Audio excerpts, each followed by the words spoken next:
چیدن تصویر اقتدار ایرانی و ایرانی جماعت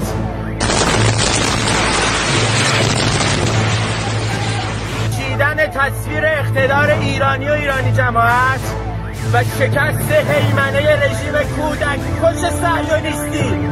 من نمیدونم چند تا از همکارام داخل بودن. من طبقه اول بودم، بمباران شد.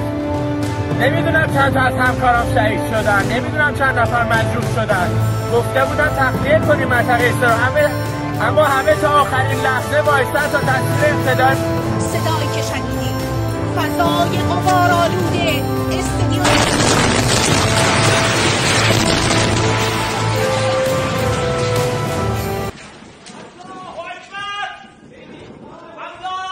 چیدن تصویر اقتدار ایرانی و ایرانی جماعت و شکست هیمنه رژیم کودک کش صهیونیستی.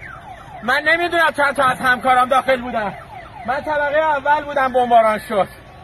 نمیدونم چند تا از همکارام شهید شدن، نمیدونم چند نفر مجروح شدن.